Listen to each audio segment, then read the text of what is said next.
ప్రభు మాట్లాడుతుండగా వినే చెవులు గ్రహించే మనసు మన అందరికి దేవుడు అనుగ్రహించునుగా. సందర్భంలో అనేక సార్లు విన్న మాటలే చిన్న మాటలు జ్ఞాపకం చేస్తాను. మనం ఇప్పుడు చదువుకున్న లేఖన భాగం 3వ అధ్యాయము 11వ వచనం.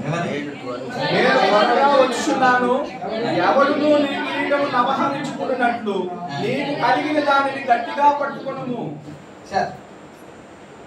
నేను త్వరగా వచ్చుచున్నాను అన్నమాట ప్రకటన గ్రంథంలో చాలా కనబడతాయి. నేను త్వరగా నేను ఆలస్యం చేస్తాను అన్నమాట ఎక్కడ 22వ అధ్యాయం 7వ వచనంలో కూడా ప్రకటన గ్రంథంలో నేను త్వరగా వచ్చుచున్నాను అన్నమాట కూడా ఉంది. ఇదిగో నేను త్వరగా వచ్చుచున్నాను, ఈ గ్రంథంలోని ప్రవచన వాక్యములు గైకొని వాడు ధన్యుడు. యోహాను నేనే కాదు, చాలు చాలు చాలు. 12వ వచనంలో ఇదిగో త్వరగా వచ్చుచున్నాను, త్వరగా వచ్చుచున్నాను, వాని క్రియల చొప్పున ప్రతి వానికి నా యొద్ద ఉన్నది. ఈ త్వరగా వచ్చుచున్నాను అనే మాట అనేక సార్లు మనకు కనబడతాయి. ఈ మాటలు చెప్పబడినప్పుడు కూడా ఇప్పటికి ఎవరికి ఇంకా ఆయన త్వరగా వచ్చుచున్నారని చదువుతాం, కానీ ఆయన త్వరగా వస్తే ఏం చెయ్యాలనేది మాత్రం దేవునికి స్తోత్రం. హల్లెలూయా. సో అందులోనికి వెళ్ళకుండా ఇప్పుడు 3వ అధ్యాయం 11వ వచనం మనం చదువుకున్నాం కదా, దీని కొరకే మీకు జ్ఞాపకం చేస్తాను. 3వ అధ్యాయం చదువుకున్నాం. నేను త్వరగా వచ్చుచున్నాను, నేను త్వరగా వచ్చుచున్నాను, ఎవడునూ నీ కిరీటమును అపహరించుకున్నట్లు నీకు కలిగిన దానిని గట్టిగా పట్టుకొనుము. ఇంతకీ మాట్లాడుతున్న మాట 2-3 సార్లు చదవండి, మీరే నాకు సమాధానం చెప్పండి. త్వరగా వచ్చుచున్నాను, ఎవడును నీ కిరీటమును అపహరించకుండా ఉండునట్లు నీకు కలిగి ఉన్న దానిని గట్టిగా. ఇంతకీ ఏది గట్టిగా పట్టుకోవాలి అనేది నాకు చదువుకున్నారు కదా, ఏది పట్టుకోవాలి?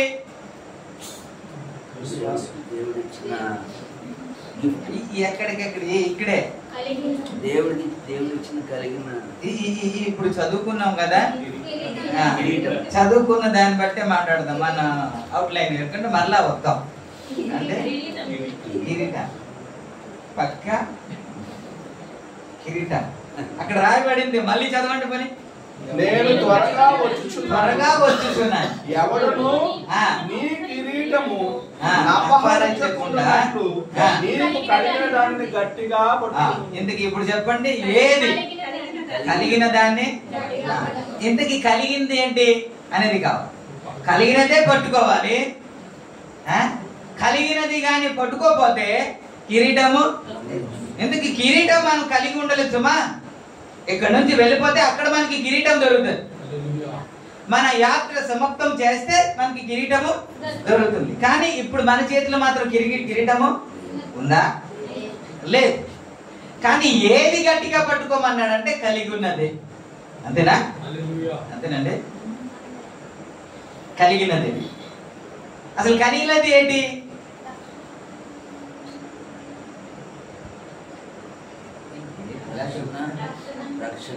రక్షణ.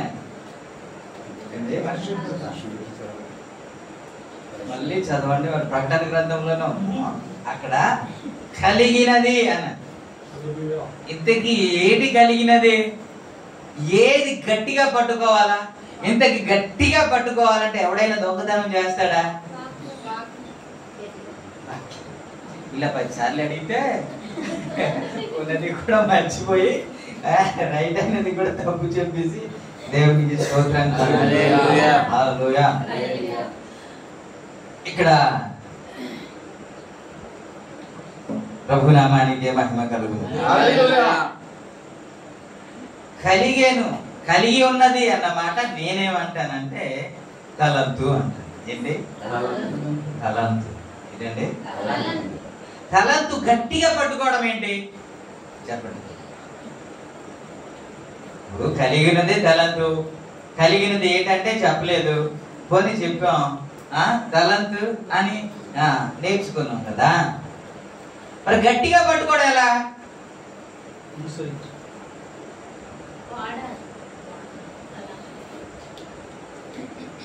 గట్టిగా పట్టుకోవడం అండి. తలంతేనా? కలిగినది తలంతేనా? ఇప్పుడు మీరు చదవండి మత్తయి సువార్త 25వ అధ్యాయము 29వ వచనం. కలిగిన వానికి కలిగిన ప్రతి వానికి ఇవ్వబడును, అతనికి సమృద్ధి కలుగును, సమృద్ధిగా కలుగును అన్నమాట. ఈ ఏ ఉపమానం గురించి మాట్లాడుతున్నాడు అని అంటే 14-15 వచనంలో పరలోక రాజ్యము ఒక మనుషుని దేశాంతరములకు ప్రయాణమై తన దాసులకు పిలిచి తన ఆస్తి వారికి అప్పగించినట్లు అతడు ఒకని 5 తలాంతులు, ఒకని 2,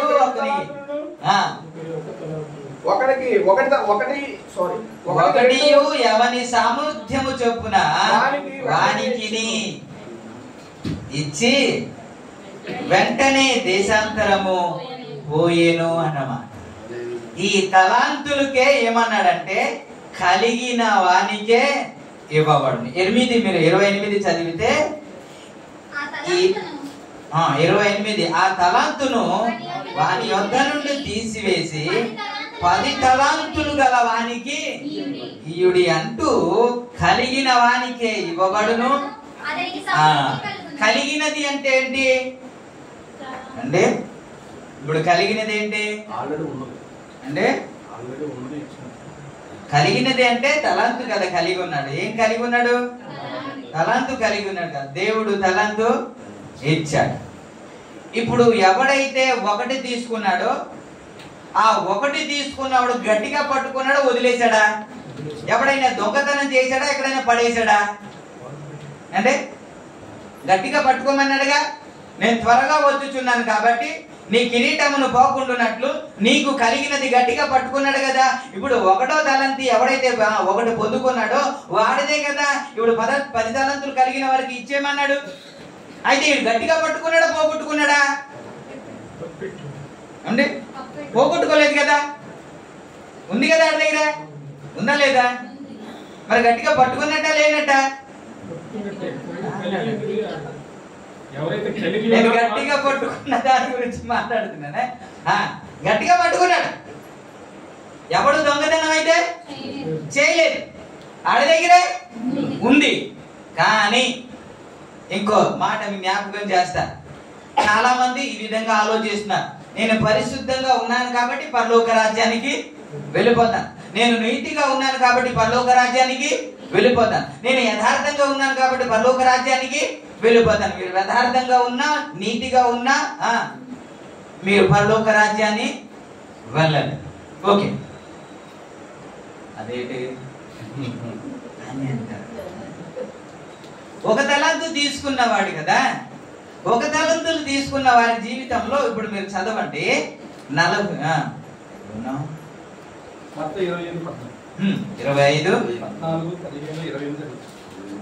కాదు 30 వచనం చదవండి. మరియు పనికి మాలిన ఈ దాసుని వెలుపటి చీకటిలోనికి తోసివేయుడి, అక్కడ ఏడ్పును పండ్లు కొరుకుటయు ఉండును అని 1 తలాంతులు దాచిపెట్టాడు కదండి, భూమిలో దాచిపెట్టాడు కదండి. ఆయన గురించి మాట్లాడుతున్నమాట. ఇప్పుడు చీకటిలో త్రోసివేయండి, అక్కడ పండ్లు కొరుకుటాయి ఏడ్పును అన్నారు కదా. ఇది ఏమిటి? నరకం కాదా? నరకమేనా? ఈ నరకాన్ని తోసివేయడానికి, నరకాన్ని పడేయడానికి ఏ తప్పు చేశాడు? ఏ వ్యభిచారం చేశాడు? ఏ అబద్ధము చేశాడు? ఏ నరహత్య చేశాడు? అంటే అంటే తప్పైతే చేయలేదు, ఏ పాపము చేయలేదు. వాడు చేసింది ఏంటి? ఇది నేను చెప్తున్నదా? నేను కల్పించి చెప్తున్నానా? అతనికి ఇవ్వబడిన తలాంతు వాడుకోలేదంట. దేవుడు మనందరికీ ఒక్కొక్క తలాంతు ఇచ్చాడు సుమా, అందరికీ ఇచ్చాడు. నాకు ఇవ్వలేదంటారేమో, కొంతమందికి చక్కగా మాట్లాడే తలంతులు ఇచ్చాడు, కొంతమందిని నడిపించే తలంతులు ఇచ్చాడు, కొంతమంది సువార్త చెప్పే తలంతులు ఇచ్చాడు, కొంతమంది పాటలు పాడే తలంతులు ఇచ్చాడు, కొంతమందికి ప్రార్థన చేసే తలంతులు ఇచ్చాడు, కొంతమందిని ధైర్యపరిచే తలంతులు ఇచ్చాడు, కొంతమందిని నడిపించే తలంతులు ఇచ్చాడు, కొంతమందిని సహాయం చేసే తలంతులు ఇచ్చాడు. అన్ని తలంతులు ఇచ్చాడుగా, ఇచ్చాడా లేదా? ఆ తలంతులు ఏం చేయాలి? వాడుతున్నారా అని అంటే వాడుతున్నారా? ఒక్కసారి గుర్తు చేసుకోండి. వాడుతున్నారా అంటే ఆయన త్వరగా వస్తున్నాడు సుమా, ఆయన త్వరగా వస్తున్నాడు. 12వ వచనంలో మనం చదువుకున్నాము 22:12లో వాని వాని క్రియలు చొప్పున వారికి జీతము ఇవ్వడానికి నా యొద్ద ఏముందంట? ప్రకటన 22:12 అండి. ఇదిగో నేను త్వరగా వచ్చుచున్నాను, వాని వాని క్రియలు చొప్పున ప్రతి వానికి ఇచ్చుటకు సిద్ధపరచిన జీతములు. ఆయన జీతం ఇవ్వడానికి వస్తున్నాం సుమా. ఆయన వచ్చుచున్నవాడు ఆలస్యము చేయకుండా త్వరగా ఆయన వస్తున్నాడు. ఆయన త్వరగా వస్తున్నాడు కాబట్టి మనం త్వరగా శుద్ధపడాలి. ఇక్కడ ఎగ్జాంపుల్ ఏమనంటే ఆయన ఆస్తిలో కొంతమందికి ఇచ్చేసి ఆయన దేశాంతరం వెళ్ళిపోయాను అన్న మాట ఉంటుంది కదా. ఆయన దేశాంతరం మాట వెళ్ళిపోయారు, కానీ మరలా వస్తాడా లేదా? వస్తాడా లేదా? వచ్చి ఏమడుగుతాడు? ఎలా ఉన్నావు, బాగున్నావా అని అడుగుతాడా? ఏమడుగుతాడు? మీరేగా పాటలు పాడతాడు, రాజు వస్తున్నాడు జనులారా, రాజ్యం తెస్తున్నాడు, ఆలస్యం చేయగరండి. అంతేనా? అంతేనా? పాడింది కరెక్టేనా? అలా ఉందా? ఆయన త్వరగా వస్తున్నాడనే పాటలు పాడతాం, త్వరగా వస్తున్నాడనే చదువుతాం. కానీ ఆయన మీకు తలంతు ఇచ్చింది ఇప్పటి వరకు వాడుతున్నారు అని అంటే ఇప్పటి వరకు ఎవరు వాడట్లేదు. ఆ తలంతుతో ఏం చేయాలంట? ఒకదానికి ఒకటి ఏం చేయాలా? ఒకదానికొకటి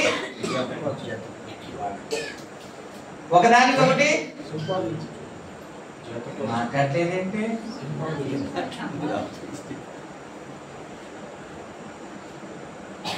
అర్థం అవట్లేదా నా తెలుగు? అర్థమైతే లేదా? అర్థమవుతుంది కదా? నేను అడగను, ఆయన వచ్చి ఎన్ని సంపాదించావని అడుగుతాడంట. అంతే కదా? ఎన్ని సంపాదించావు? ఈ రోజుల్లో డబ్బు సంపాదించడానికి కదా ప్రయాసపడుతున్నా లేదా? మళ్ళీ అక్కడికి వస్తాడు వీడు అంటారు, చూస్తా. అది సంపాదించడానికి 24 గంటల్లో కొంత టైం కేటాయిస్తాం, రాత్రి పగలు అక్కడే ఉంటాం. ఏం సంపాదించడానికి కదా? ఒక ఆత్మను సంపాదించడానికి ఎంత కష్టపడ్డావు?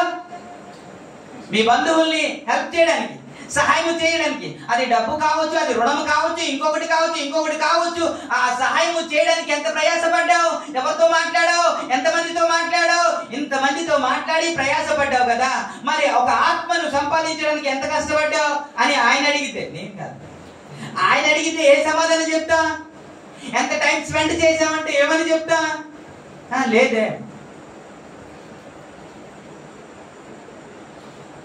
ప్రార్థనకు రాకుండా డ్యూటీలోనే ఉంటున్నావా లేదా? దేనికి అండి? అంతే చెప్తున్నాను, పని చేయొద్దు అని కాదు, పని చేయొద్దు అని కాదు. నేను అంటాను, మరి ఎంత సంపాదించినా ఇక్కడే ఉండిపోద్ది కదా. మరి దాని కొరకు ఇంత ప్రయాస పడుతున్నావు కదా, ఇంత టైం స్పెండ్ చేస్తున్నావు కదా.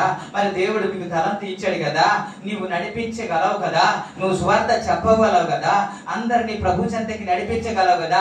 ఇంత టాలెంట్ ఉన్నప్పటికీ కూడా ఇప్పుడు వరకు కొన్ని సంవత్సరాలు అయిపోయింది, ఎంతమందిని నడిపించావు అని ఆయన అడిగితే ఏం చెప్తావు సమాధానం? ఏరా నేను కఠినుడని నీకు తెలుసు కదా, మరి సావుకర్లు ఎంత ఉంచవచ్చు కదా, వడ్డీతో సహా నేను తీసుకుంటాను, మరి భూమిలో ఎందుకు పాతి పెట్టావు అని అడిగాడు. ఆయన వచ్చి భూమిలో ఎందుకు పాతి పెట్టావు? నీకు ఎంత టాలెంట్ ఉంది కదా, ఆ టాలెంట్ దేనికి? దాచుకోవడానికి అండి, నాకు టాలెంట్ ఉందని చెప్పుకోవడానికా, నేను చక్కగా పాడగలనని చెప్పుకోవడానికండి కాదు కదా. ప్రభునామానికి మహిమ కలుగును. స్తోత్రం. అందుకే ప్రతి ఒక్కరిని అవకాశం ఇస్తున్నాం. ఎందుకు తెలుసా? మీరు ప్రతి ఒక్కరు వాడబడాలని. ప్రతి ఒక్కరు ప్రభు చేతిలో. మీ అందరికి దేవుడు మంచి మంచి తలాంతులు ఇచ్చాడు మీకు. అది బయటికి తీసుకొని రావాలని మిమ్మల్ని నిలబెట్టడానికి ప్రయత్నం చేస్తున్నాం. ఇంత ప్రోత్సాహం ఇచ్చినప్పటికీ కూడా, ఇంత ప్రయత్నం చేసినప్పటికీ కూడా ఆ తలాంతును వాడుకోవడానికి ఇష్టపడట్లేదు. ఒక్క ఆత్మ కూడా మనం ఇంకా రక్షించలేదు, నడిపించలేదు ఇంతవరకు.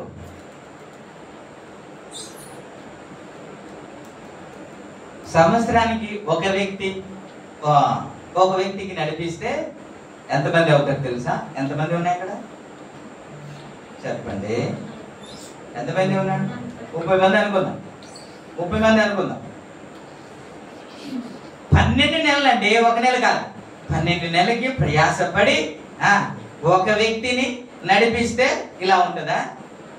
అరే మీరు వచ్చి 3-4 సంవత్సరాలు అవుతుందా లేదా? మరి ఇలాగే ఉందా? ఇలాగే ఉంది కదా. మరి సంపాదించావా? కానీ మన ధైర్యం ఏంటో తెలుసా? మనం రోజు దేవుని సన్నిధికి వెళ్ళిపోతున్నాం కాబట్టి మనం పరలోక రాజ్యానికి వెళ్ళిపోతాం అని ఒక ధైర్యం.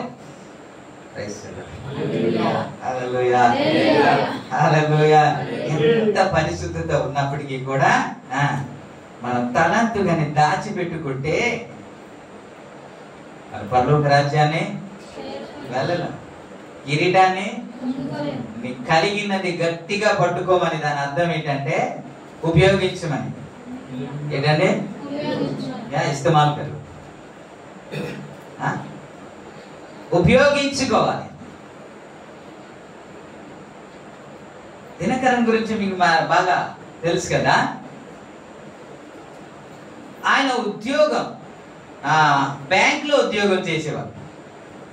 పరిచర్యకు రాకముందు బ్యాంక్ లో ఉద్యోగం చేస్తూ డ్యూటీ అయిపోయిన తర్వాత రోడ్ మీద నిలబడి కనీసం 2 సువార్త ప్రకటించిన తర్వాత ఇంటికి వెళ్ళేవారంట. ఎంతమందిని?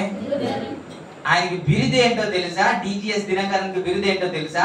భారతదేశం కొరకు ప్రార్థించే వ్యక్తి ఎవరైనా ఉన్నారంటే ఆయన పేరే చెప్తారు. ఆ తీర్మానము ఏ రోజు మర్చిపోలేదంట. ప్రతిరోజు ఒక 2 సువార్త చెప్పాలి.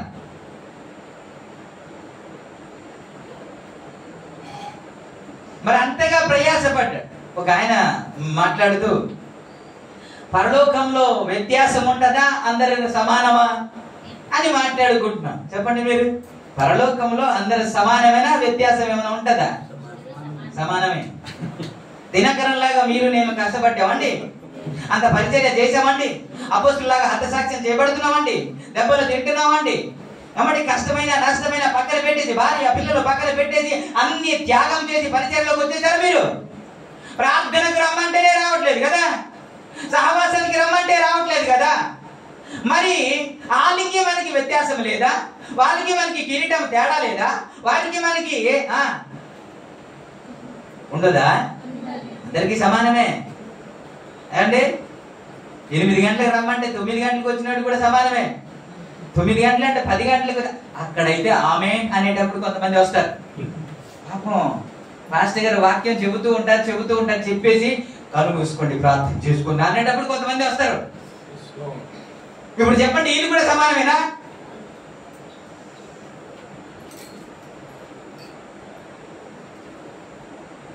ప్రభునామానికి మహిమ కలుగును. హల్లెలూయా. అందుకే గడిచిన వారం నేనేం చెప్పానంటే, మొదట ఆత్మ సంబంధం అనేది మనము చూడాలండి.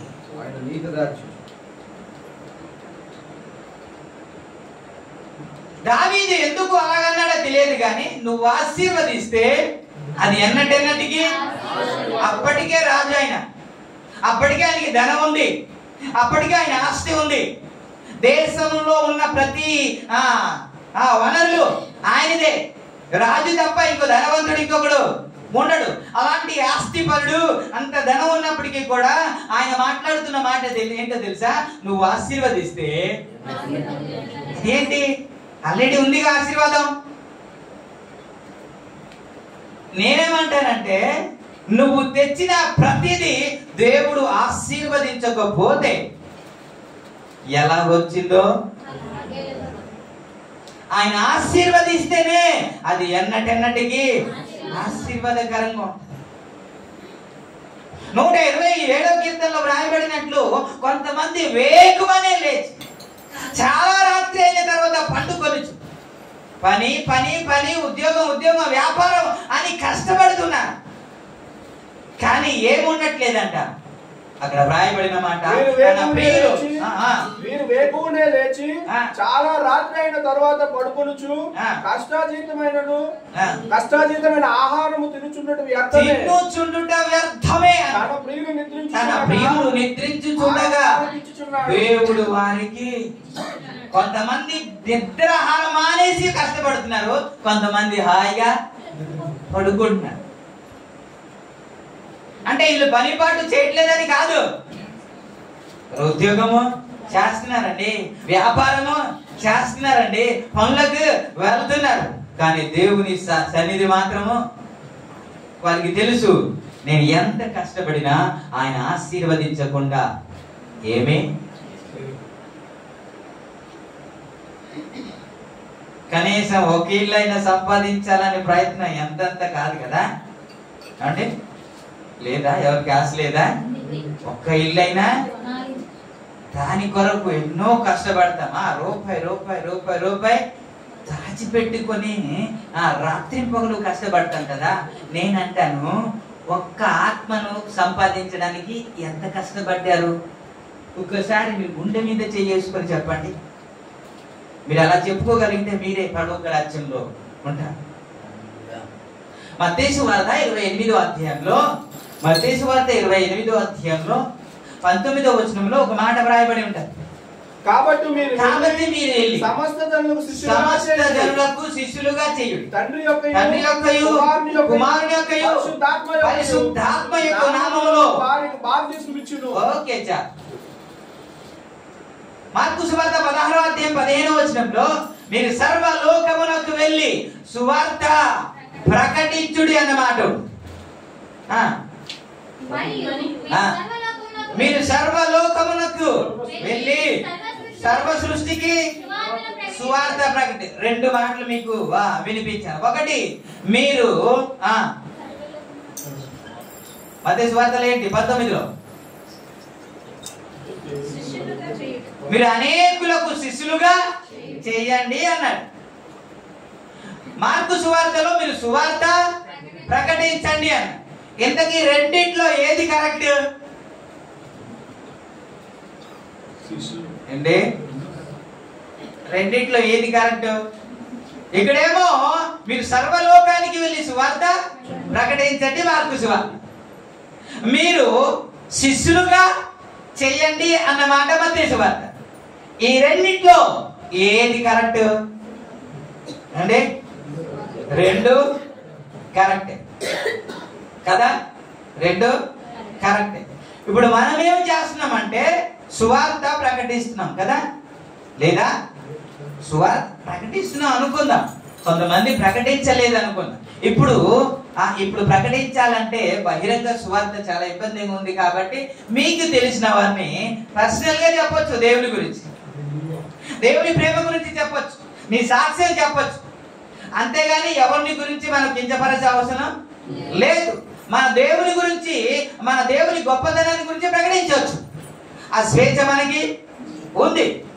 అలా చెబితే కదా వాళ్ళు వింటారు. మీరు సువార్త చాలా మందికి ప్రకటిస్తున్నారని నేను నమ్ముతున్నా.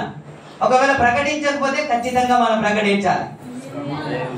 లాస్ట్ లో చివరిలో వచ్చి పౌలు ఏమంటాడంటే, సువార్త ప్రకటించవలసిన బాధ్యత నా మీద ఉన్నది, నా మీద మోపబడి ఉన్నది అని అంటే. ఈ మాటలు ఇది చెప్పింది ఎవరికి అంటే శిష్యులకి. ఆయన చెబుతున్న మాట ఏంటంటే, సువార్త ప్రకటించవలసిన బాధ్యత నా మీద ఉన్నది. అయ్యో సువార్త ప్రకటించకపోతే శ్రమ. ఏం చేస్తే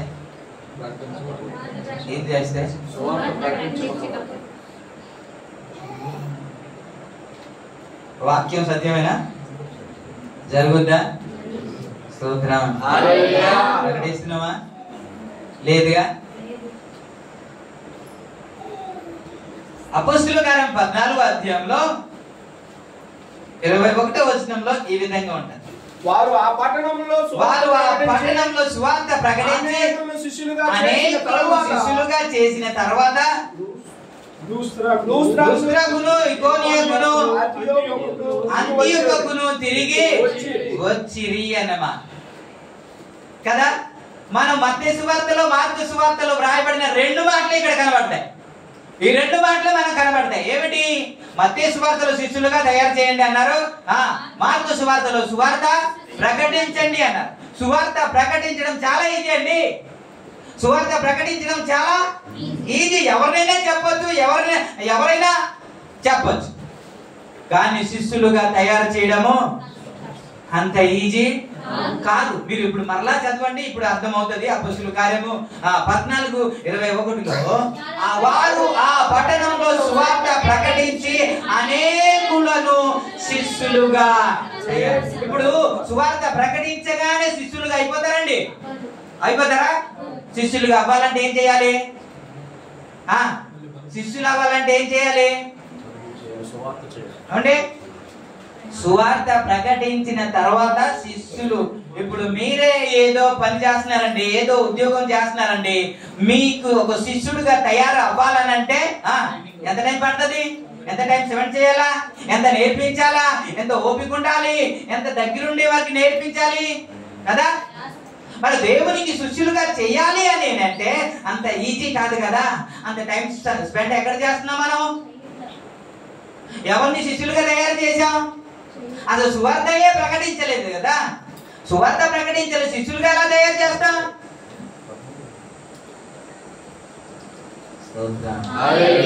అందుకే అంత ఈజీ కాదు. పరలోక రాజ్యానికి వెళ్ళిపోవడం అంత ఈజీ కాదు.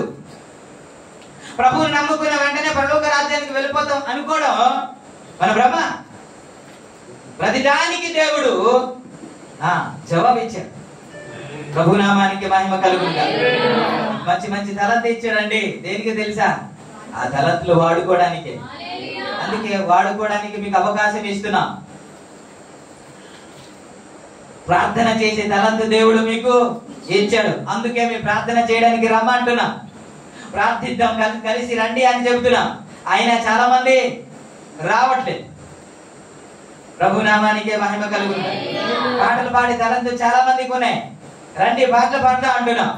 ఆరాధించే తలంతు ప్రతి ఒక్కరికి ఉన్నాయి. స్తోత్రం. హల్లెలూయా. ఇలాంటి మాటలు చెప్తే ఎవరి ముఖంలో నవ్వు ఉంటది? ఉండదుగా, ఖచ్చితంగా ఉండదు. ఈరోజు నిజానికి స్వస్థత గురించి మాట్లాడదాం అనుకున్నా. అది చెప్తే చాలా ఖుషి ఉండదు మనకి. ప్రభు అద్భుతాలు చేయను గాక, మేలు చేయను గాక, ఆశీర్వదించును గాక. గాక అంటే చాలు, ఇంకా ముఖంలో చిరునవ్వు. ఆ గాక తీసేస్తే మంచిదే. అది చెప్దాం అనుకున్నాను, నాకు అవలా. దేవునికి స్తోత్రం. హల్లెలూయా. నీకు కలిగినది నువ్వు గట్టిగా పట్టుకో, లేకపోతే కిరీటాన్ని పోగొట్టుకుంటా. ఆయన త్వరగా వస్తున్నాడు. కాబట్టి ఏ తలంతులు అయితే ఇప్పుడు మీకు తెలిసే ఉంటది, ఏ తలంతు దేవుడు మీకు ఇచ్చాడు, ఆ తలంతులు మీరు వాడుతున్నారా లేదా మీకే అర్థమవుతూ ఉంటది. అలా వాడుకుంటే ఆయన వస్తాడంట. ఆయన వచ్చి ఏం చెప్తాడంటే, ఫలా నమ్మకమైన మంచి దాసుడా అని పిలుస్తాడంట. నా సంతోషంలో నీవు కూడా పాలి భాగస్తుడు కమ్ము అని పిలుస్తాడంట. దేవునికి స్తోత్రం. ఎవరిని అని అంటే ఎవరైతే తలంతును వాడుకున్నారు. మనం పరిశుద్ధంగా ఉండాలి, మనం ఆత్మీయంగా ఉండాలి, మనం యథార్థంగా ఉండాలి. కానీ అదే సందర్భంలో మనకు ఇవ్వబడిన తలంతును ఖచ్చితంగా వాడుకోవాలి. పాపం ఫస్ట్ ప్రార్థన కూడా వచ్చేది కాదు. ఇప్పుడు బాగా ప్రార్థన చేయగలుగుతున్నారు కాంతారావు గారు. ఇక్కడ వచ్చిన మొదలుకొని ఆయన వయసు రీతిని బట్టి ఎప్పుడు నేను ప్రోత్సహించలేదు, అంటే రండి అనే పిలవలేదు. కానీ ఏనాడు 3 గంటల ప్రార్థనకు ఆగలేదు. కొన్ని సిగ్నల్ లేకపోతే ఆగిపోతూ ఉంటారు. ఆయన చేసింది ఏంటో సువార్త ప్రకటించడం, ఆయనకు వచ్చోలేదు నాకు తెలియదు, కానీ కొంతమంది ఆయన నడిపించడానికి ప్రయత్నం చేస్తుంటారు. మొన్న ఒక అమ్మాయిని తీసుకొచ్చారు. ఆయనే పదే పదే పదే పదే పదే పదే ఫోన్ చేసి, అమ్మ నువ్వు ఎలాగైనా రావాలి, ఒకసారైనా నువ్వు చర్చికి రావాలి అని ఫోన్ చేసి మరి రప్పించారు. దేవునికి స్తోత్రం. హల్లెలూయా. ఉద్యోగం చేయట్లేదంటే చేస్తున్నారు, వ్యాపారం చేయట్లేదంటే చేస్తున్నారు, చేస్తూ కూడా దేవుని పని మనలో ఉండాలి కదా. హల్లెలూయా. అది చేయాలి, ఇది కూడా చేయాలి కదా. అలా చేసినప్పుడే దేవుడు ఆశీర్వదిస్తాడు మనం. కానీ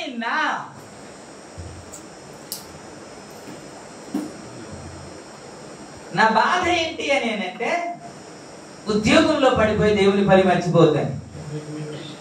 చెప్తారు సంపాదనలో పడిపోయి మీ తలంతులు మర్చిపోతాని. మీ తలంతులు వాడుతూ ఉండండి, ఉద్యోగంలో ఉండండి, ప్రభు ఖచ్చితంగా మిమ్మల్ని ఆశీర్వదిస్తాడు. హల్లెలూయా, హల్లెలూయా. ఆయన ఆశీర్వదిస్తే అది ఎన్నటెన్నటికి. అరే మొన్నటి వరకు బాగానే ఉన్నాడండి, మొన్నటి వరకు ఈ ఇల్లంతా ఆల్లేనండి, ఈ బిల్డింగ్ అంటే ఆల్లేనండి, కానీ ఇప్పుడు చూస్తే వాళ్ళకి ఏమీ లేదండి అని చాలా మంది గురించి మాట్లాడతాం కదా కదా. ఒకప్పుడు ఉండేది, ఒకప్పుడు ఆస్తి ఉండేది, ఇప్పుడు ఏముందంటే ఏమీ లేదు. కానీ నా దేవుడు ఆశీర్వదిస్తే అది ఎన్నటెన్నటికి ఆశీర్వదికరం. నా దేవుడు హెచ్చిస్తే అది ఎన్నటెన్నటికి హెచ్చేగానే ఉంటది. నా దేవుడు ఘనపరిస్తే దేవుడు ఎప్పుడు ఘనంగానే ఇస్తాడు. ఆయన చేత మనం ఘనపరచబడాలన్నా, ఆయన చేత మనం దీవించబడాలన్నా, ఆయన చేత మనం ఆశీర్వదించబడాలన్నా మనకి ఇవ్వబడిన తలంతులు ఖచ్చితంగా, నేను త్వరగా వచ్చుచున్నాను, నీ కిరీటము ఎవరు అపహరించకుండా నీకు కలిగినది గట్టిగా గట్టిగా గట్టిగా పట్టుకో. మనకు రోషం రావాలంటే పరిస్థితులు మారిపోతున్నాయి కదా. ఇప్పుడే అవకాశం ఉంది కదా సువార్త చెప్పడానికి, అనేక మందిని నడిపించడానికి ఇప్పుడే మనకి అవకాశం ఉంది కదా. ఇంట్లో వారికి కావచ్చు, రక్త సంబంధాలు కావచ్చు, స్నేహితులు కావచ్చు, ఇప్పుడు నడిపించడానికి అవకాశం ఉంది. ఇప్పుడే చేయకుండా అంతా అయిపోయిన తర్వాత చేస్తానంటే అవుతుందా? ఇప్పుడు తారుమారు అయిపోయి యాంటీ కన్వర్షన్ బిల్లు వచ్చేసి ఇప్పుడు సువార్త ప్రకటించడానికి వీల్లేదనేసి, సువార్త ఎవరు ప్రకటిస్తే వారిని యావజ్జీవ తోసేస్తుంటే అప్పుడు సువార్త ప్రకటిస్తాం అంటే అవుతా? అందుకే కదా దీపం ఉండగానే ఇల్లు చక్కబెట్టుకో, ప్రాణం ఉండగానే ప్రభుని నమ్ముకో. ప్రాణం పోయిన తర్వాత ఇక్కడ చాలా మంది బిడ్డలు ఏం చేస్తారంటే, బ్రతికునేటప్పుడు తండ్రిని చూడరు, బ్రతికునేటప్పుడు ఒక మంచి కూడా చూడరు, బండి ఎక్కించి తీసుకెళ్ళా ముసలోడికి ఎందుకులే నువ్వు నడిచి వచ్చే అంటారు. కొంతమంది మంచి మంచి కుమారులు ఉన్నారండి ప్రైస్లో, నేను ఎక్కించి తీసుకెళ్తా ఉంటే వద్దు అంటూ ఉంటారు.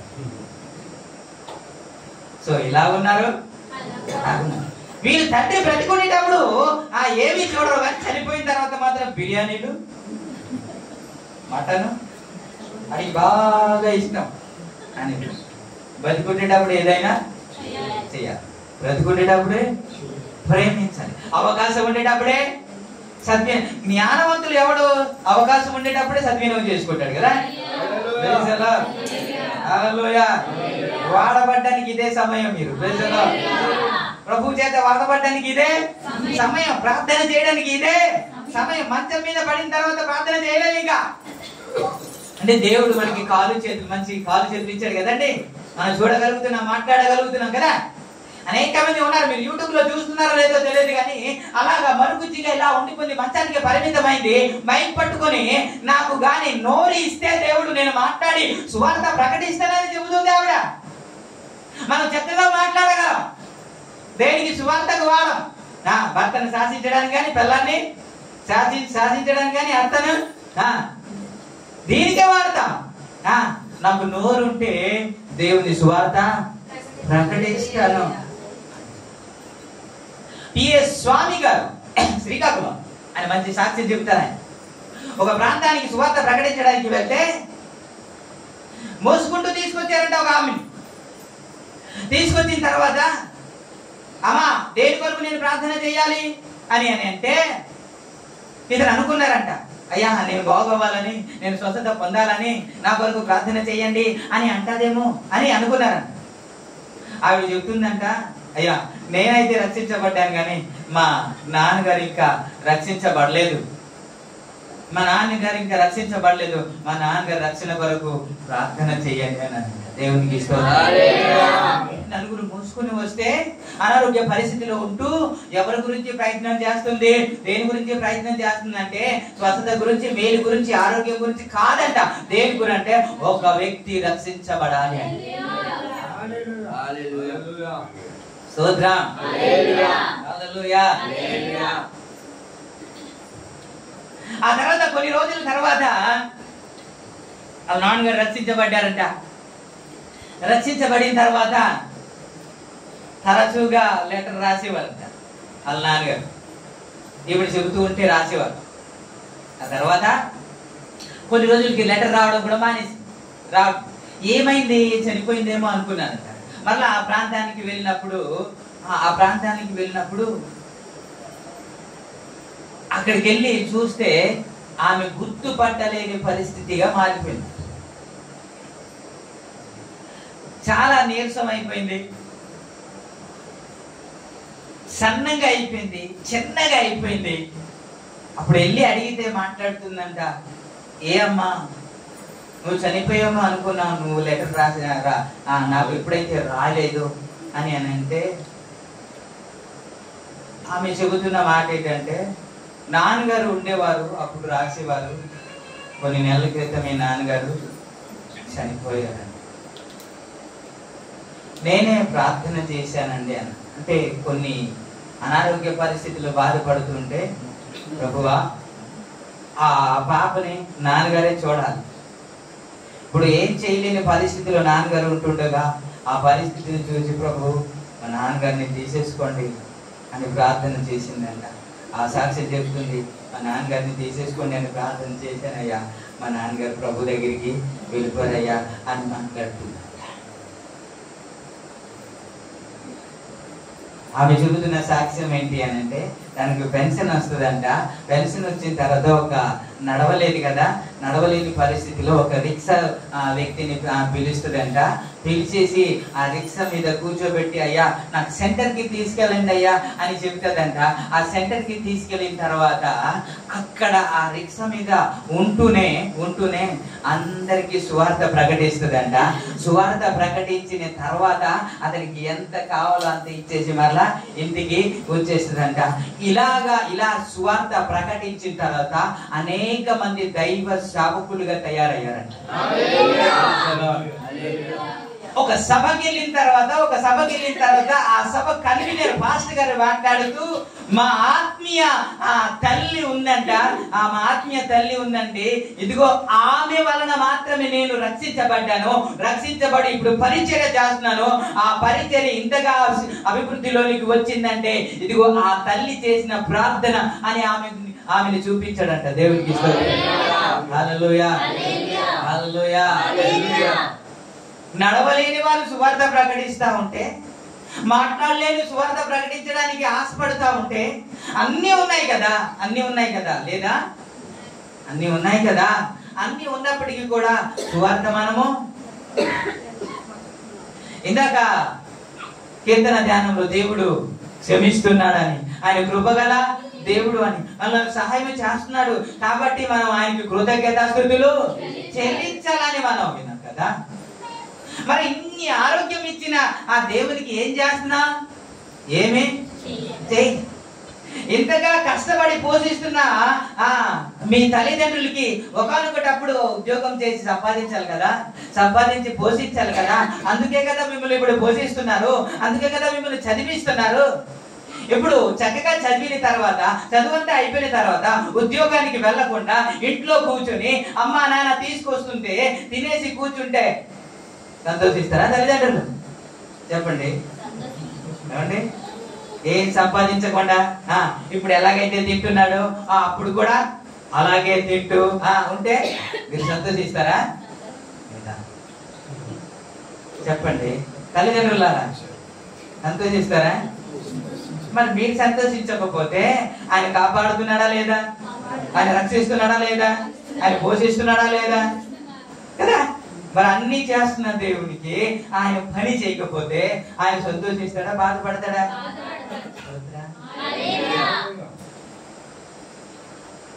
ప్రభునామానికి మహిమ కలుగును. కలిగి ఉన్నది పట్టుకుంటే దేవుడు ఇంకా ఇస్తాడు, ఉపయోగిస్తే ఇంకా ఇస్తాడు, వాడుకుంటే ఇంకా ఉపయోగిస్తాడు. అందుకే ఎక్కడ ఎవరు పిలిచినా సరే నేను రాను అనను. ఎంత దూరమైనా సరే ఖచ్చితంగా వెళ్తాను. ఏమో దేవుడు అవకాశం ఇస్తున్నాడేమో, ఆ అవకాశాన్ని వినియోగించుకుంటే దేవుడు మరలా దేవుడు ఇస్తాడు. దాన్ని వద్దు అనుకుంటే దేవుడు ఇవ్వడు. ఇతడు ఆ అవకాశం ఇచ్చిన తర్వాత దాచి పెట్టుకున్నాడంట. ఒక 5 తలాంతులు తీసుకున్న వాడు ఏం చేశాడంటే 5కు 5 సంపాదించాడు, అనేక మందిని సంపాదించాడు. ఇవన్నీ తీసుకెళ్లి ఎవరికి ఇస్తున్నాడు అని అంటే మరలా 10 తలాంతులు గలవాడికి ఇచ్చేశాడంట. స్తోత్రం, హల్లెలూయా. మరి ఆయనకు ఉన్నాయి కదా ఆల్రెడీ అని అంటే 10 అయినా నడిపించగలిగిన సత్తా ఆయనకు ఉంది కాబట్టి.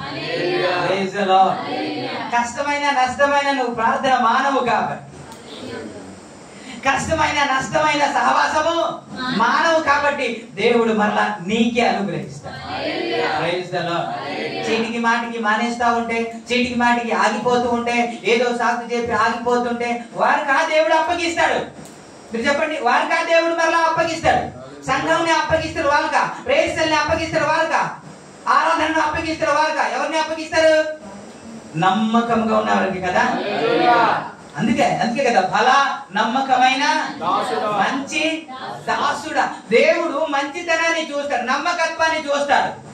నువ్వు నీకు అప్పగించిన దాంట్లో ఎంత నమ్మకంగా ఉన్నావు, 100 అయినా 106 అయినా ఎంత నమ్మకంగా నువ్వు పరిచర్య చేస్తున్నా అది చూస్తాడు దేవుడు. ఎంత నమ్మకంగా సంఘానికి వస్తున్నారో, ఎంత నమ్మకంగా సహవాసానికి వస్తున్నారో, ఎంత నమ్మకంగా ఆరాధనకు వస్తారో అది చూస్తాడు దేవుడు. అది చూసి దేవుడు ఖచ్చితంగా మనల్ని ఇస్తాడు. కలిగిన వానికే ఇవ్వబడును, లేని వానికి ఏం చేస్తారు? ఒకవేళ సౌలును దేవుడు రాజుగా చేశాడు కదా. 1 సమూయేలు 13వ అధ్యాయంలో ఉంటాడు. 1 సమూయేలు 13వ అధ్యాయంలో ఆయనకు రాజుగా చేశాడు. రాజుగా చేసిన తర్వాత ఆయన ఎన్ని సంవత్సరాలు పరిపాలించాడు అని అంటే 1వ వచనంలో ఈ విధంగా 30 ఏండ్ల వాడే ఏలన ఆరంభించెను. అతడు 2 సంవత్సరములు ఇశ్రాయేలుని ఏలెను. ఎన్ని సంవత్సరాలు?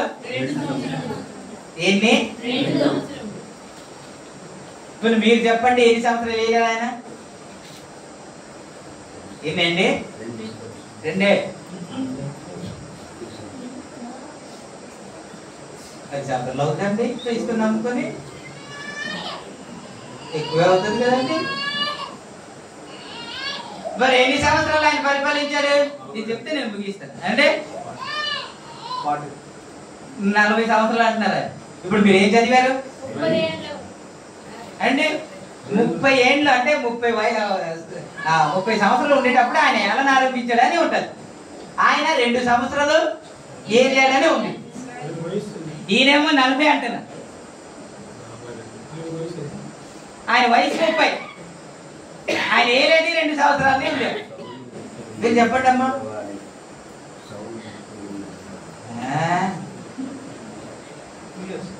ఏంటి?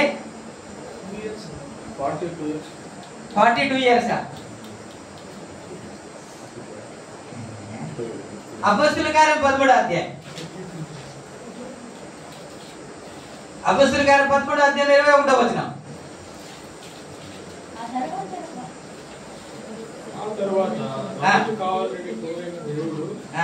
బెన్యామీను గోత్రమును అత్రీకుడును కీషు కుమారుడైన సౌలును వారికి 40 ఏళ్ల వరకు. ఎన్ని సంవత్సరాల వరకు? ఇక్కడ 40 సంవత్సరం వరకు ఏలాడని ఉంది కదా.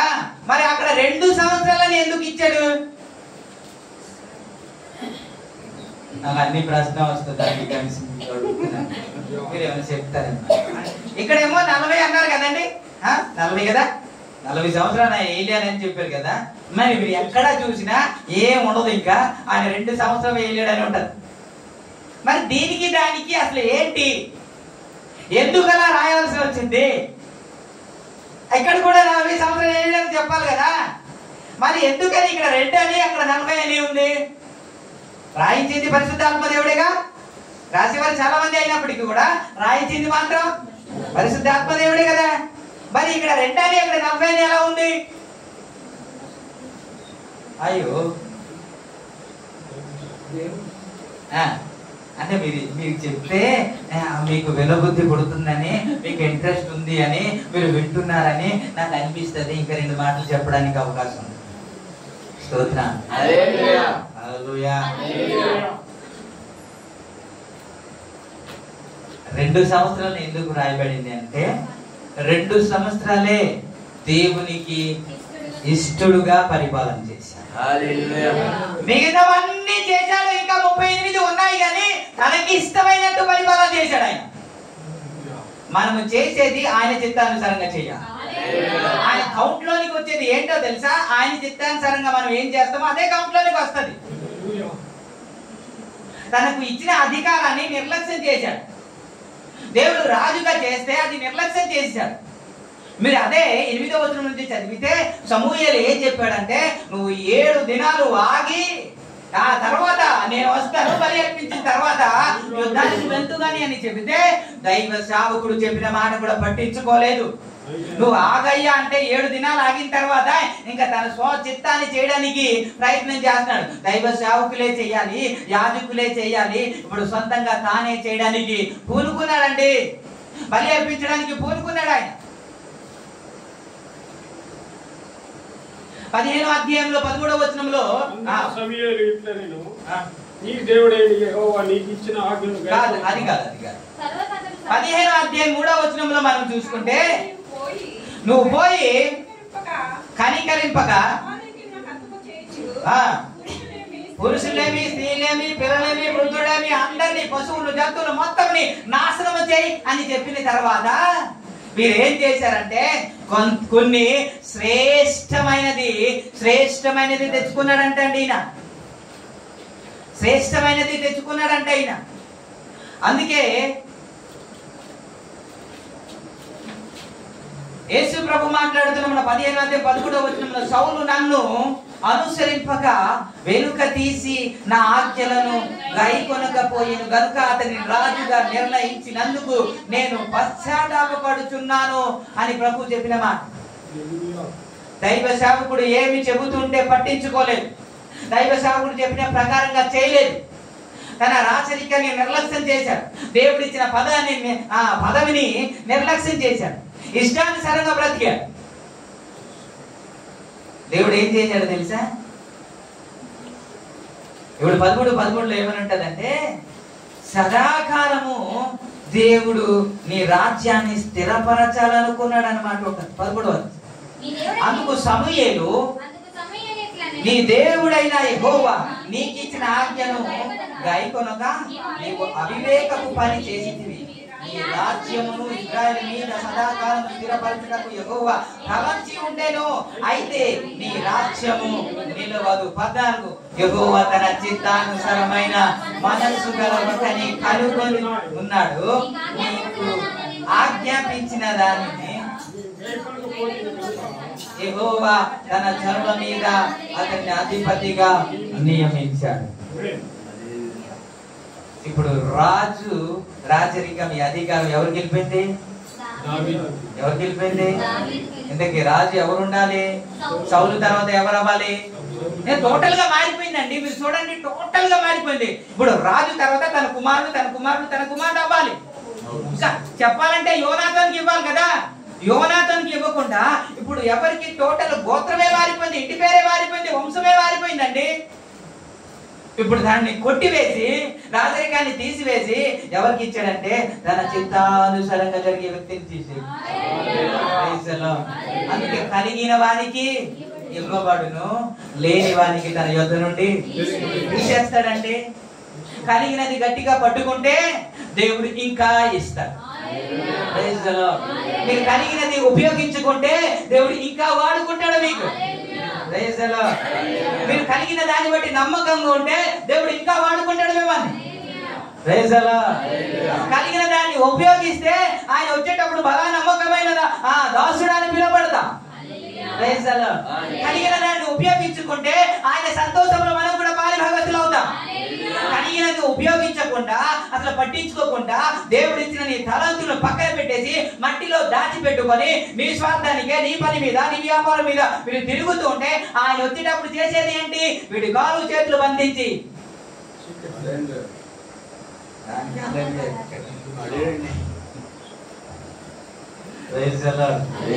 అందరూ పరలోక రాజ్యం వెళ్ళాలని ప్రయాసపడుతున్నారు. హల్లెలూయా. ఏదైనా చెప్పకుండా మర్చిపోతానేమని ప్రతిదీ చెప్పడానికి ప్రయత్నం చేస్తున్నాను. ఇప్పటి వరకు మనకి ఏంటి ఒక ధైర్యం అంటే పరిశుద్ధంగా ఉంటే మన పరలోక రాజ్యానికి వెళ్ళిపోతాం, నీతిగా ఉంటే పరలోక రాజ్యానికి వెళ్ళిపోతాం, యథార్థంగా ఉంటే పరలోక రాజ్యానికి వెళ్ళిపోతాం అని అనేక సందర్భాలు మనకి తెలుసు చెబుతూ ఉన్నారు. మంచిదే, అది ఉండాలి, అది లేకుండా అవదు. కానీ అదే సందర్భంలో తలంతులు వాడుకోపోతే మన పరలోక రాజ్యానికి వెళ్ళలేమని దేవుడే కదా క్లియర్ చేస్తున్నాడు. స్తోత్రం. హల్లెలూయా, హల్లెలూయా, హల్లెలూయా. ఒక వ్యక్తిని అయినా మనం నడిపించడానికి ప్రయత్నం చేస్తే కదా ప్రభు ఆనందిస్తాడు. Praise the Lord. హల్లెలూయా. సంఖ్యాకాండ 14:8 ఏం రాబడింది? యెహోవా మన యందు ఆనందించిన ఎడల ఆ దేశంలో మమ్మలను ప్రవేశపెట్టి యెహోవా మన యందు ఆనందించిన ఎడల ఆ దేశంలో మనల్ని ప్రవేశపెట్టి దానిని మనకు ఇచ్చును.